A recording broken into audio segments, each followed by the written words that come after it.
Hey, what's going on, guys? It's Turin here, and today, guys, we are here with another live BattleCast, and we're going to be facing off against the Dwarves. So let's see, do we want to play the Warriors of Chaos? I think that could be a decent option. So we're going to go ahead and get Big Papa Kolek. Armor Piercing, honestly, just hits like an absolute truck. Very, very good at cracking the Dwarves line there. So Star Crusher, I know, got some changes in the last Bretonnia patch, but I still don't think it's worth getting, so we're probably going to opt out of that for now. As far as magic goes, let's actually mess around and try the Lure of Metal. Have to make this game interesting in some way, right? So probably going to get rid of all the DPS abilities because, again, I think the Dwarf's magic mitigation is not going to be that great. So we'll get Plague of Rust. Let's see, do we want to get this? So that gives 30 armor. Why not? Sure. And Final Transmutation, yeah, I don't know. Maybe we just get the buffs and debuffs. Yeah, let's try that. See how it goes. Maybe it'll help out. So on top of that, we're going to go with a very traditional armor piercing build. Now, Chosen actually did get a little bit of a buff. I don't know if it was both Chosen or if it was just the halberds, but yeah, so you can see the halberds actually have 42 weapon strength. I believe it was in the 30s before. I could be completely wrong there, but let's go ahead and get some. Yeah, let's just have fun, guys. Let's just get a whole fat line of these Chosen here. That'll definitely be a good time. And do we want to get some trolls? I feel like getting some like Marauder Horsemen, so we'll get 4 of those. Very, very expensive. We'll get these, and they actually had their cost lowered. They used to be 650, so that's a nice little gimme right there. So a chariot might not be a bad choice. Gorby's chariot. We do have these, so we should be able to deal with any aerial threats, things like that. All right, bit of a strange army so far, guys, but I think it's going to be fun. Maybe we should get some like fodder units in the front line. I don't know. Let's get a chariot. Yeah, let's get a Gorby's chariot. And then on top of that, oh man, our army is so small. It's so small right now. Yeah, that's what she said. We're gonna get this guy right here. Kolek, we could cut like an ability, because I'd like to get like 2 of those. Yeah, we can just cut these and just be stingy. So we're just gonna get 2 of those guys and just kind of plug up our army. Probably not the best tactical choice, but you know what, guys? We're having some fun. We're using Lore Metal. Can't complain, right? I didn't even look at the map. It's probably gonna be my downfall here. You know, I'm just gonna have to like march through the Chaos Waste and just take cannons for like 5 minutes with my Chosen. Actually, it looks like this is Volksgrad, so I believe that's a bit of a shrouded map. I don't think it's that open, so that's definitely a good thing for me. Yeah, this is great. This is exactly what you want against the dwarves, like a lot of terrain like this, because even if they want to be really, really obnoxious about deploying in the far, they deploy like way back here, and still you have all these trees right here. You can come up and through the forest and just apply pressure that way, and also a ton of cover for chariots right here. So you can run the chariots up through this kind of pathway, through the goat's path right here, and come down through the forest and get some good value. So let's see how the Chosen do. I wanted to get Archaon because he got some cool changes. The Helm of Domination now gives 4 leadership, of course, to nearby troops, and anyone that's caught in the aura of influence is immune to psychology. So that's pretty cool. There was actually some builds I was experimenting with against Bretonnia earlier today. Unfortunately, I wasn't recording, and I forgot to save them, but they're pretty good. I actually found some good Chaos builds, because again, I had no idea what to do at first against, Bretonnia as Chaos, but, there's some fun stuff on the way, guys, so hopefully I can get one of those tonight. All right, so we're going to get our Chosen like so. Just put them here. Let's see, yeah, because maybe we'll take advantage of the Chaos Marauder's speed and just put them on the wings out here, and then what we'll do is we'll try and run around his line and see if we can flank, because they do have 35 run speed, so they can actually outrun pretty much all dwarves with the exception of the Slayers. So we do have our Metalcraft guy over there. Let's go over here. We'll get these guys in group 2, and we'll get the Chariot in group 3. So actually we can Vanguard these, because if he just has like a Dawi Death Star, then we can get some free harass in without taking any damage. So Chariots are just MVPs against the dwarves, so guys, they're so incredibly strong. So my army's pretty small, but I mean, again, I am using a Chosen Core. So what were the changes? Did they get some buffs, these Chosen, or was it just the halberds? I have to go look at the charge notes, or not the charge notes. I was like reading their tooltip over there. I have to look at the patch notes. But yeah, let's go ahead and get familiar with our Lore of Metal. So it's going to give us additional armor piercing damage with his metal shifting. So if you guys look right here, you can see it's only 4%. It's not huge, but it is map wide, so it hits everything. So we got Plague of Rust. We have the Glittering Globe. And we do have Transmutation of Lead, which we might do. I think it's a single target, but if you overcast it, I think it hits everything. So that's a pretty big debuff. So maybe we'll use that one once our Chosen get engaged, and then just use this where we need it. So all right, let's do it to it, guys. We got about 20 seconds left till the game starts. Almost showtime. We do have Big Papa Kolek. We did take away some of his abilities, but again, a lot of times I just forget to do those anyways, so might as well just get rid of him. Lord of the Storm is really good. Even though it does magic damage, it chunks out elite infantry. So if the dwarves are just sitting there and they let you actually get a Lord of the Storm, they don't react, man, it can be devastating for sure. So definitely looking forward to making Chaos great again, boys. So yes, like I suspected, he did deploy in the Shadow Realm, so we're going to start marching these guys, and we're actually just going to take the forest route. Man, this is, I hate that. I hate having to do this trail here. It's pretty common though. Actually, we should probably just go through this forest. So let's go see what he's got. So he's got some cannons, Grudge Thrower. Let's see, a Grudge Thrower, a regular cannon it looks like. And of course, the one time I have to like march halfway across the realm. Although his army does not look good against mine. If I don't take too much damage from those cannons, I think we're just going to destroy him with the Chosen. Because he has like Dwarf Warriors and Iron Breakers, and like look how congested. There's going to be a lot of like units getting blocked up in here, which is going to be rough. So man, look how slow they're marching. This is just so depressing. Oh my goodness. So we're actually going to run Kolek ahead, get him ready to go. Get these guys here. We got to make sure the chariot is coming up and through here as well. And because Kolek, we can just like sit in the forest and we can just use Lord of the Storm. Excuse me. Just woke up from like a 3 or 4 hour nap. It was pretty brutal. But that cannon's trying to find a place, but honestly, it's not going to be able to hit much. It's going to be tough for him to get on anything. He might hit some of the Chaos Martyrs, but actually he's able to get some shots here. So we're just going to park right here and just wait. I don't think we need to like go out. We did take some casualties, but I definitely want to minimize any advantage he has by deploying this way. So as we get a little bit closer, our Chosen should be getting through the forest relatively soon. Yeah, it looks like they're going right now. So come on, boys, hustle up. Man, and Chosen are incredibly slow. They have like 28 move speed, so this is seriously just so atrocious. All right, Kolek, get in there, bro. You got 17 seconds on that Lord of the Storm. Hopefully it doesn't reveal him. I don't think it does. Actually, yeah, it probably will, of course. I think it usually does when you like cast a spell or something. Although, like when the Wood Elves shoot arrows of Kurnus from the forest, it doesn't. I don't think it reveals them, does it? I don't know. You guys will have to let me know in the comments below. But yeah, guys, we're having fun. Big Papa Kolek's coming. He's going to do some storm business here, but it looks like he's taking some fire right now. So let's go ahead and get a nice little Lord of the Storm right here on those Iron Breakers and those Thunders. So he's kind of marching in there, but he's actually taking some cannon fire. So that's a little bit funny here. So we're probably just going to get a Lord of the Storm and then just retreat. So hopefully, yeah, what's the range on that? So we can actually see how close he needs to be. So we want to get him like right here. No, not on those miners. So let's actually run him up, just kind of charge him through, and we'll get it right there on those Thunders and see if it's worth it. I mean, he's taking a ton of cannon fire and things like that, but I think it'll be worth it at the end of the day. So we're just going to keep marching. Come on, Kolek, get there, brother. You can do it. Let's get that Lord of the Storm. So he's casting it, and bam, now we can just run. So he didn't take too much damage, and watch how much damage it actually does to these Thunders, guys. It's pretty good. So I mean, yeah, like it takes out like half the HP. So I mean, he actually had time to react there and move, but I think I don't know if he's like, can those cannons manually aim? I think they can. I'm not a big fan of like doing that in general, so yeah, I'm not too keen on that. But we're gonna run Big Papa Kolek back and just keep the Chosen and the other guys marching. I should just stay in the forest, but you know, I'm just gonna be lazy and just kind of march through here. We're gonna get these chariots over here in this tree line and get these guys ready, because what we'll do when the fighting starts is we'll kind of like lap them around and just start throwing axes in here. So cool. I guess the magic bombardment abilities wouldn't be terrible. I don't know about the damage scaling on a lot of them and like how effective it really is. But yeah, interesting stuff. I mean, that Lord of the Storm did massive damage. I mean, that's pretty backbreaking for sure. I'm not sure what he's shooting at right now. I think he's shooting at my chariots. Yeah, it looks like that's what he's doing. So we're just going to park in there, just kind of hang out. You can see, I mean, the Grudge Throwers shooting at them, but Grudge Throwers aren't very like great at taking out units like this. And more importantly, guys, he should just be focusing these Chosen that are exposed. That would probably be his best bet for winning, to be honest. Because I think if the Chosen are unscathed by the time I get there, he's just going to get absolutely destroyed. So yeah, there's not really any room on the map. He literally deployed in like the furthest corner. So we're going to have to just... and you can see the Grudge Thrower is now switched onto the Chosen, which is a good choice, but they could have been shooting at them for a while. And, you know, again, me being able to get close like this without taking, you know, serious damage is definitely going to be really nice. So we can actually sneak through here. So maybe we should try and do that. Does he even have any Slayers? I don't think he does. So what we're going to do is we're going to run the Chariot back right now. We're going to get these guys and just go up. Maybe we should go up and around this way. So we'll go up and this way and see if we can draw his attention over here while the Chariots sneak by. And the Chosen are about to close in, which is going to be really, really strong. We do have another Lord of the Storm in 4 seconds, so we need to, you know, be pretty on top of getting that as well. So we're going to try and distract those Dwarf Warriors over there, and we're essentially just going to engage our Chosen across the front line. They're going to be pretty darn strong. Chosen are linebackers for sure. Yeah, so let's get these guys going over here. Great. So Big Papa Kolek, we can go ahead and use another Lord of the Storm on those Thunders, which is going to be really, really scary for my opponent for sure. And we're going to park these guys, and the Chariot is able to sneak by. It's taking a lot of damage, but that's okay. I mean, you know, he's got to shoot at something, right? So we get another little Lord of the Storm here, and it's just going to put those Thunders in a can. So his firing line is, you know, the effectiveness of it is definitely greatly reduced at this point. So just waiting for these guys to come in, and we're going to go ahead and just ride right into these Thunders back here, which is going to be great. We're going to posture up right here and probably just start throwing axes in at some of these Coilers. I think that should be fine. And the Chariots are going to get in and do some serious work here. I mean, even though they're beat up, they're still going to be able to rack up a ton of kills. So we're just going to continue to ride through. We're going to get Kolek in here now, and we should be fine. So you can see those throwing axes doing some pretty good work.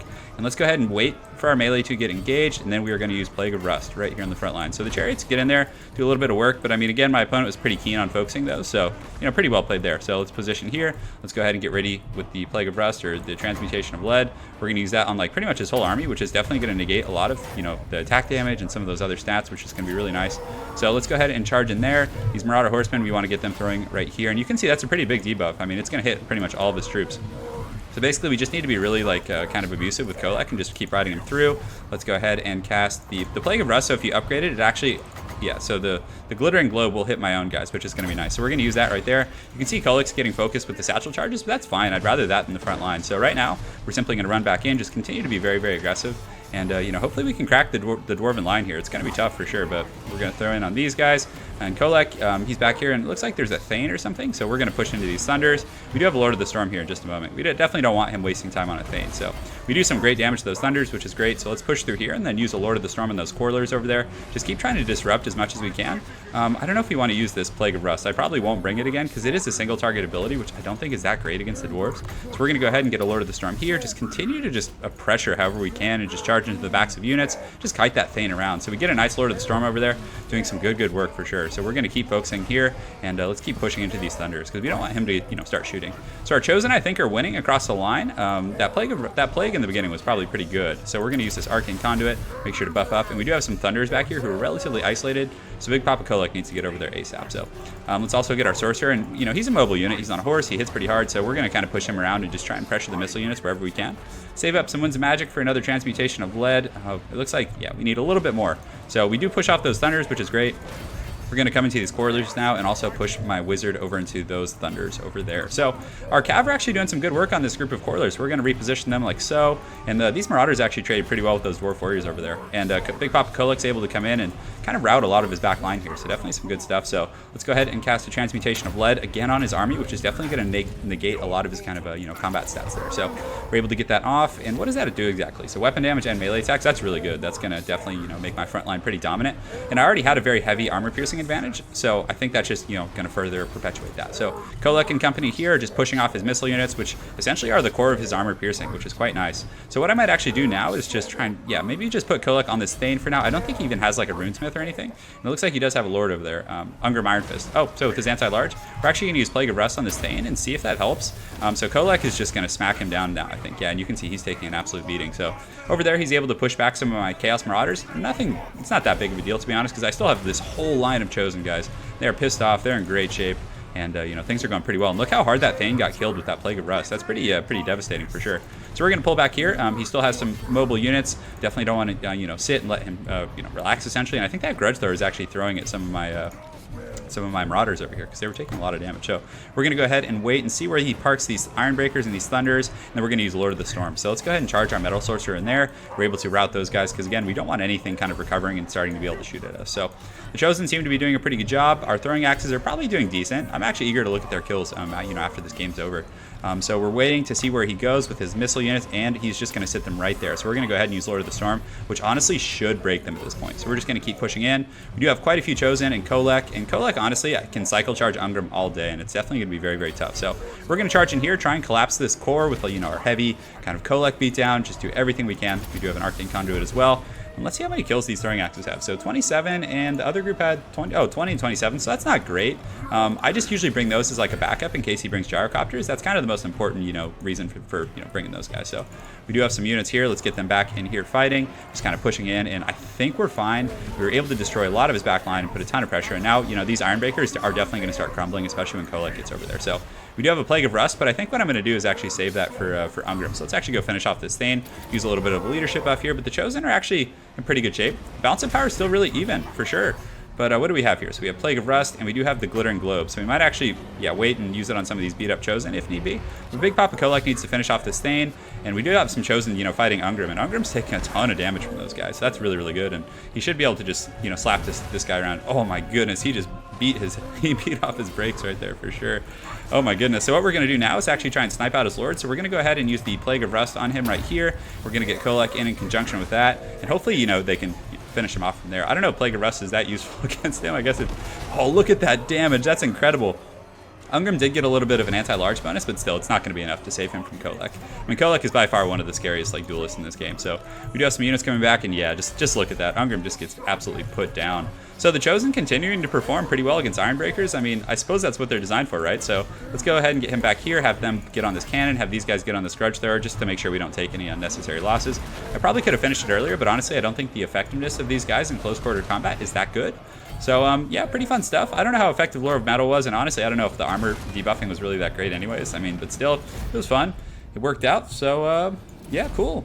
Let's do another one. Let's make it a dual cast, shall we? All right, cool. GG, man. So round 2, and we're gonna go with Chaos again. We're gonna have this be the Make Chaos Great Again double battle cast. So hopefully you guys enjoy that.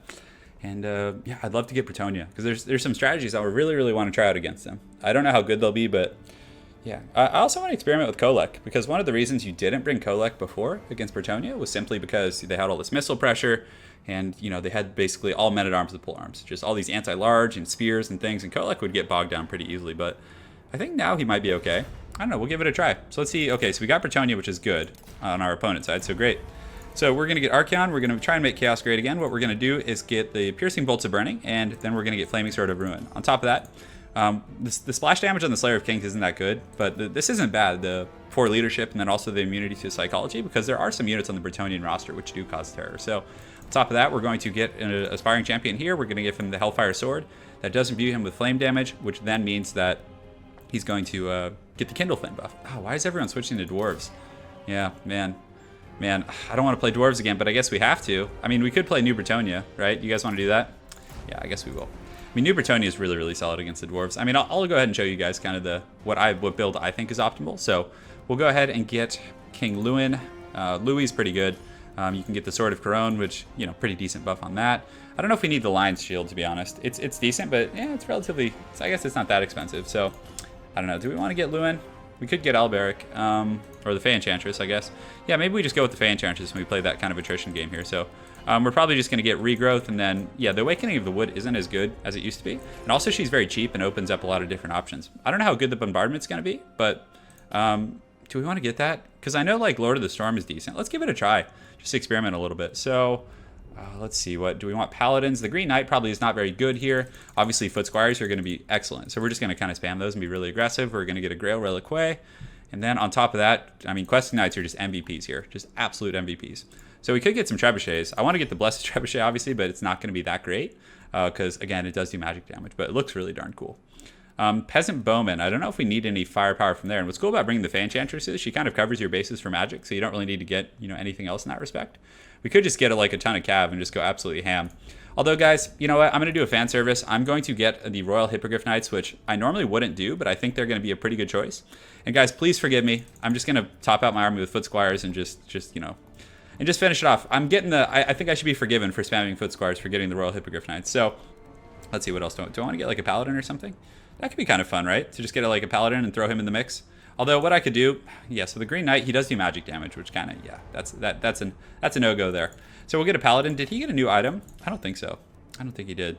So we'll put him on foot, which will be cool. And then we'll get one more Foot Squire here, and that should be good for now. So we'll go ahead and chevron these guys up.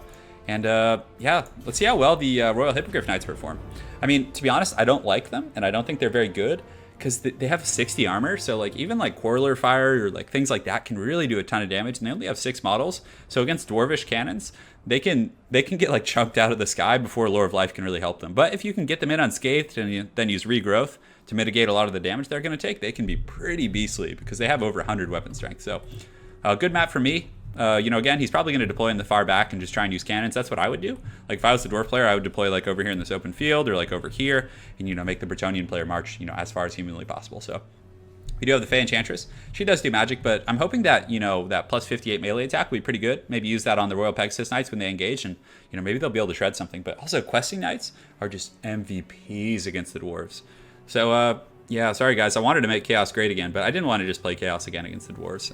Kind of got to mix it up for you guys. I really wanted to play Chaos against Bretonnia, though, but we'll try and get some games of that relatively soon. So, but yeah, hope you're all doing well. Thanks again for all of you that joined in on the stream. Again, just another reminder for those of you that weren't on the stream, I'm going to be on vacation this Sunday, so I'm going to be out of town on March 6th, and I'm going to be gone that whole week. So I won't be there that Sunday or the following one, which I believe is, yeah.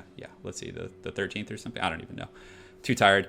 But I won't be there. I'm still going to have daily videos for you guys. I'm just recording a ton of videos in the days before I leave for vacation. But I'm going to visit my my girlfriend in Poland. So I'll be flying into Munich and then flying into Warsaw from there. And we're going to have fun, man. So we'll be back, guys. We'll be back in action. Maybe eventually I'll be able to talk her into playing with me. So I think she will. I think it's just her computer mainly. But all right, guys, it's time. So we got I know you guys have been asking for this. So here's your fan service. We do have these royal bad boys up here. So, I mean, the foot squires are pretty beast mode, guys. I mean, I actually did some testing, and if you trade them against, it's funny because Savage Orcs, like the regular cheap Savage Orcs that only cost 550, beat foot squires one-on-one, like without anything else being involved, obviously. But, you know, like these guys just like dwarf warriors with like great weapons, they put them in a trash can, like horribly. So we have our Fey Enchantress right here, and we're also going to put the Paladin kind of marching here with the boys. It's always cool to have like a Paladin on the ground, you know, for thematics purposes. So we're going to get these guys. What we'll probably do is just march them, like use this cliff hanging right here and kind of try and run them that way, and just kind of evaluate the cannon presence of my opponent. So, all right, looks like there's a little bit of lag. Hopefully my opponent doesn't disconnect, but let's take this moment to admire the cool art on these guys, man. They're so awesome looking. Yeah, so their armor piercing is 114. They do have a pretty big charge bonus as well, so let's do it to it. His army by dwarf standards is somewhat large, I suppose. So probably some dwarf warriors, maybe High King Thorgrim. That might be a decent pick because High King Thorgrim got a nice little buff on the Great Book of Grudges. It got an additional 4. So now it's up to 12 rather than 8.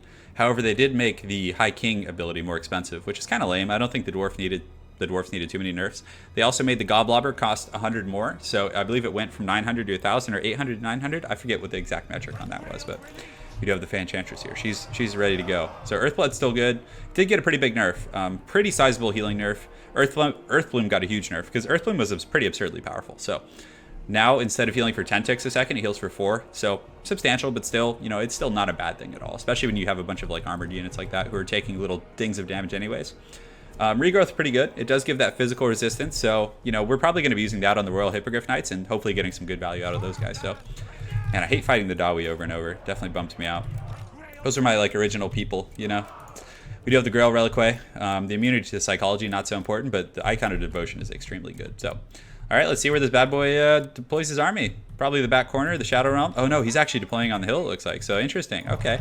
So we're going to pull these guys over here, start riding around. We'll just fly these guys, do a little bit of a reconnaissance.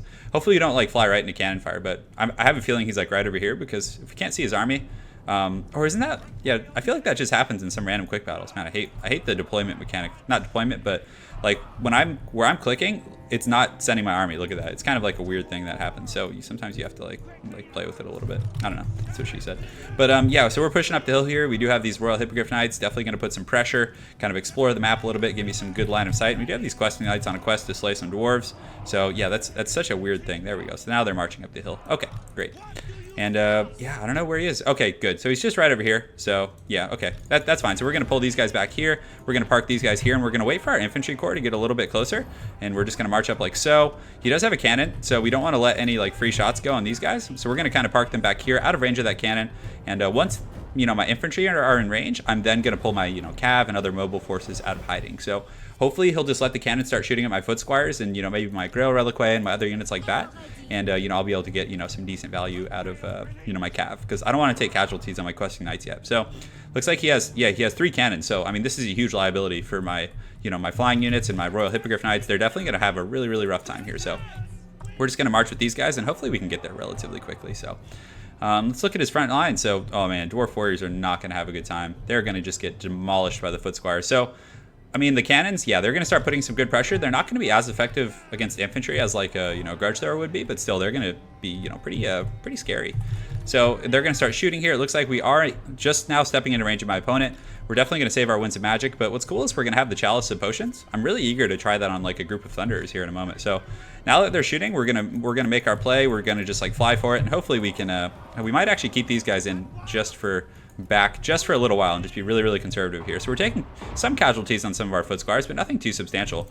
And our units here are riding, so we're actually going to stagger them a little bit because if they're like right in line like that, he might get like a really nice through shot. So, all right, let's start flying, everyone. I think it's time. So the Fey Enchantress is going to have her bombardment ability in 8 seconds. Really excited to try that. So what does he have? But he has a wide formation, which is pretty smart because, again, it makes it harder to get the bombardments off. So just continuing to march. And honestly, foot squires are just so incredibly powerful against the dwarves, and he hasn't adjusted his cannons yet. It looks like they're just now turning, so very, very well played on my opponent's part, knowing that these are a huge priority. And so we need to take a bit of a wider route because there are some thunders here, so we're going to go up and around like so, and we're going to get this other group kind of staggered here, and these guys are just going to kind of park right here. So our infantry are almost there, and man, look at how awkward the pathing is on that. But they're going anyway, so we're going to go ahead and get ready to engage across the front line, just kind of send everyone in like so, like that, and like that. And these two groups, actually, we can kind of send around to like pressure in the flank. We'll get these guys right here, and we can get my heroic units over here as well. So we do have the chalice right now, so we're going to go ahead and use that on some of these guys. And let's just, yeah, I don't know, that wide formation is very, very good. So maybe we'll try it on these guys, see how that goes. We do have our questing knights coming in here, so they're going to apply some serious pressure for sure. So we're going to try and collapse on those thunders here. We're going to get the royal hippogriff knights, who he hasn't touched yet, which is definitely really, really rough for my opponent. He should be focusing though. So okay, so it's not as good as Lord of the Storm, but it's still, I mean, again, they weren't as bunched as they were in the other game, but he is shooting the Fey Enchantress, which is okay. You know, she can simply heal and, you know, do a pretty good job of doing that. We are going to get in here with these questing knights and do some serious work. So he does react here, and we do have these Royal Hippogriff Knights coming in, so we're going to have them go shut down that cannon. And man, we are able to, you know, penetrate that back line, which is going to be very tough for my opponent. So the Grail Reliquary is coming in, so what we probably want to do is keep our army a little higher and tighter so they all get the benefit of that. And we do have this like heavy flank presence coming on, so we're going to get these guys going over here. And the Questing Knights here are doing a really good job. So we're going to pull them back right now. And obviously they're like heavy duty armor piercing guys. So we're going to go ahead and cast a regrowth on these guys over here, definitely taking a bit of a beating. So we're going to pull them around, and the Royal Hippogriff Knights get in here. I probably should have got them on some thunders, to be honest, but they're doing a really good job. So we're going to fly them in over here, and we're going to wait for them to get over here, and then we're going to go ahead and cast a big heal, which is going to hit them as well. So, and now they're going to get hit by that, which is good. Our knights over here are able to just destroy those dwarf warriors. Now the royal hippogriffs get in here, and they're going to do some serious damage for sure. But we'll go ahead and use this on the questing knights here, and we definitely want them to be like pushing through and just, you know, taking out the cannons and pressuring the back line. So let's get them in here and see if we can get on these thunders. That's going to be really nice. So let's push these guys in, and we let these guys sit on the dwarf warriors for a little longer than I would like, but now we're going to switch onto those thunders, which should be good. Let's go ahead and use all of the healing stuff that we got. And the royal hippogriff knights are okay, but you see what I'm saying? I mean, I was really sloppy with them, like really sloppy, but I haven't lost any models yet. So if they are able to escape, we're able to get the questing knights in, you know, into all the soft spots in his army. We're able to do a pretty good job, and now most of the thunder line is honestly gone. So the royal hippogriff knights took that beating pretty well. I wasn't the best with my micro on them, but still, you know, they did pretty well for me. So let's pull these guys back here. The Grail Reliquary needs to be up there. Definitely a little bit sloppy on my part, but we're doing good so far. So we're going to just cycle charge those guys, get this paladin kind of going in here, doing his thing. And yeah, we still have all 6 models, so we're just going to save up for another regrowth and just simply use it on the royal hippogriff knights, and then we can probably bring them back in, and, you know, hopefully they'll do pretty well for us. So these questing knights just kind of, you know, driving around trying to find a home. We can get them on these dwarf warriors with great weapons, and in sustained combat they're actually pretty good. And you guys saw they tore through those longbeards over there, and they're just absolutely slaying these guys. So we do have a regrowth in about 6 or 7 seconds. We have our foot squire blob, so we're actually going to detach one group, make sure that they're shutting down all of his missile units. And at this point the balance of power is pretty heavily in our favor, so we're just going to kind of keep these knights going around, just keep them fighting in melee. Actually, they're doing a really good job here. So we're going to go ahead and cast a fat regrowth on this guys back here and just pull them back in, so hopefully the Fey Enchantress can reach them. And yeah, so come on, get that heal. And man, we still have all 6 models, so surprisingly they didn't lose any of those models, which is really important. So we do get the heal off, so they're going to start healing here in just a moment, I think. Oh, it looks like it actually got interrupted, so let's go ahead and recast that. And is she going? Come on, get it on there. You can do it, I believe. And it keeps getting like canceled for some reason. I don't know if it's because like she's in this mob right here, but let's see if we can get it now. And it looks like they're actually taking that fire again, which is rough, but we do get the heal off right there, I think. So pretty good stuff. The questing knights, we want to bring them around to finish off those thunders. We definitely don't want any, you know, free gunfire going on here. So we're going to detach these guys to get back on that cannon. And it looks like they did get the heal, so that's really nice right now. So let's go ahead and switch them, get these questing knights over here, and just have these guys kind of tear up in the back line. I mean, they're going to do pretty well at doing that. So we do have a bombardment ability, so let's go ahead and use it right here on these longbeards. Let's get these guys charging in here as well, just to finish off the Ungrim Iron Fist. And I think we're good. Yeah, I think we just have a pretty scary Zerg back here. I'm not sure why these questing knights, I guess I must have misclicked and sent them somewhere else, but they're going to go in here, do their thing. But guys, at the end of the day, the foot squires are just incredibly strong. I mean, that's the reason I won. And the questing knights, the royal hippogriff knights, I mean, they took a beating, but they didn't do much for me. And I microed them poorly, admittedly. But other than that, things went pretty well. You know, we had a very sustainable front line, but his army was just... 3 cannons is too much. It's way too much. I would just recommend getting like 1 upgraded cannon and a grudge thrower just to work on the foot squires. I've had some success with dwarves against New Bretonnia. It's still a very tough matchup, but you know, it can be done for sure. So let's get these guys going here and just use the favor of the Fae, which is pretty good. Like it a lot. We do have a nice Earthblood here, and we didn't even really need to heal our front line, to be honest. I mean, we use most of our healing on our cav and, you know, other units in the back line there. But questing knights are just such beasts. They just are so powerful. So well played to my opponent. Yeah, it was definitely fun. Seeing Ungram back in action. So if you guys look, Ungram does have the icon for anti-large now. So I believe he has like an anti-large bonus of 430. I still think Grombrindle's way better because Grombrindle has like a base 500 weapon strength, and then on top of that, he has massive armor piercing. Not to say that Ungram doesn't, but you know, I think it's a better choice. So, all right, so pretty good performance from Foot Squires. I mean, to be expected, of course. I mean, none of his frontline troops can stand up to Foot Squires one-on-one. I mean, you need probably a really heavy runesmith presence, and also, guys, the 3 cannons was a huge overinvestment. What he really needed was 1 upgraded cannon with good chevrons to increase accuracy, just to shoot at my royal hippogriffs, other things like that. I would have liked to maybe cut down a group of thunders to get a group of slayers, maybe. I also really would have liked to see a second runesmith, just because they're so important in making dwarf warriors, you know, be able to stand up to those front line of the new Bretonnia Foot Squires. So. Yeah, just some changes, and also the Goblobber is incredibly powerful against Foot Squires. It can like chunk out almost a group or two before they get to you. Like if he had the Goblobber shooting at Foot Squires, he would have brought one group down to about 40%, maybe even another one before the fighting even started. So just, you know, a few suggestions, but regardless, well played to my opponent, Yeti66. Hope you guys enjoyed this dual cast, and more content coming soon.